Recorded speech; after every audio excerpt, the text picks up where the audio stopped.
Ijoollee keenya guyyaa har'aatiin torbee darbe irraa eegalee karaa maanguddoota biyyaa fi abbootii amantaa Dr. Lammaa Magarsaa fi Dr. Abiy Ahmed gidduu rakkoo jiru furuuf yaaliin taasifamuu eegaleera jedhameen gabaasa guutuu dhageessu.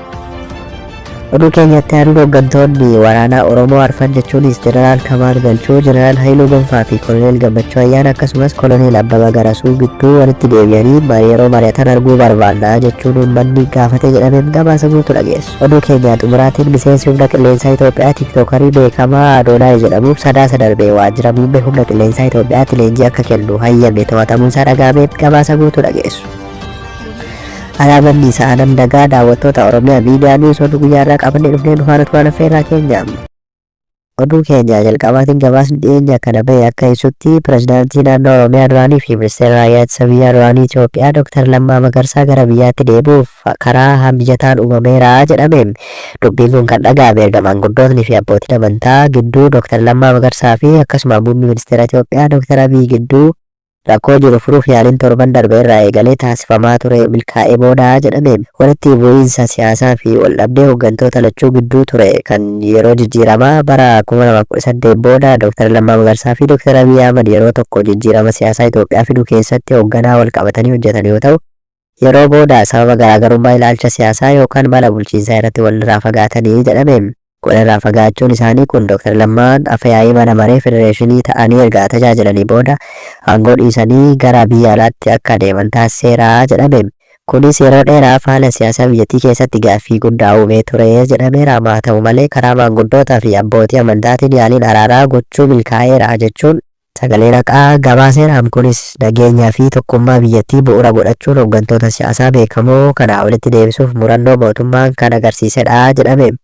Yoo Dr. Lammaa Magarsaa gara biyyattii deebi'uun isaanii mirkanaa'e kun haala siyaasaa Itoophiyaa keessatti keessumaa naannoo Oromiyaa keessatti jijjiirama guddaa fiduu danda'as jedhameera. Namoonni hedduun deebiin isaanii tasgabbii siyaasaa cimee qooda fudhannaa bal'aa hooggansa biyyattiif mijeeffamu akka agarsiisus abdii qabna jedhaniiru. Oduu keenya itti aanuun hooggantoonni waraanaa Oromoo walitti deebi'anii akka mari'atan barbaanna jechuun uummanni gaafate jedhame. Hooggantoonni kunneen Jeneraal Kamaal Galchuu, Jeneraal Haayiluu Gonfaa fi Koloneel Gammachuu Ayyaana akkasumas Koloneel Abbabaa Garasuu akka ta'e gabaafameera.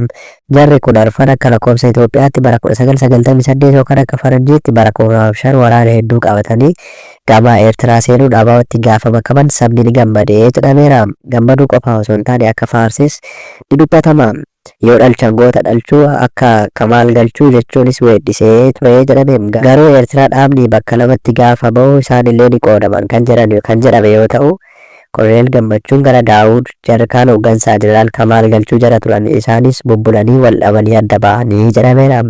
Hanga jijjiiramni dhufee biyyatti galanii as Koloneel Abbabaan akka gaarii mootummaa keessa jira kan jedhame yoo ta'u Jeneraal Haayiluu Gonfaallee cinaadhuma san jira jedhame. Jeneraal Kamaal Galchuu fi akkasuma Koloneel Gammachuun yeroo baay'ee hidhamee jedhameera. Haa ta'u malee tokkummaan ofirraa jalqaba waan ta'eef sabni isaan arfan bakka tokkotti yoo arge ni gammada jedhameera.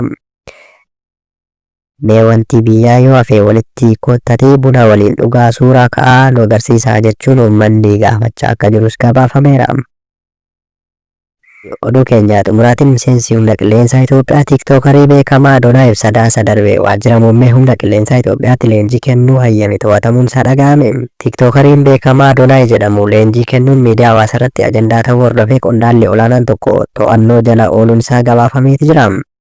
Tiiktookariin maqaan isaa Adoonaay jedhamuun beekamu waajjira humna qilleensaa Itoophiyaatti leenjii kennuu hordofee qondaalli humna qilleensaa Itoophiyaa ajajaan kumaa Meejer Fiqiruun to'annoo jala oolfamuun isaas dhaga'ameera. Wayitaa tiiktookarii kun mooraa seenutti ajajaan kumaa Meejer Fiqiruu fi hiriyoonni isaa mooraa humna qilleensaa keessatti simachuu fi keessummeessuun wal qabatee ajajaa gubbaa irraa itti kennameen to'annoo jala oolfamuun isaas gabaafameera.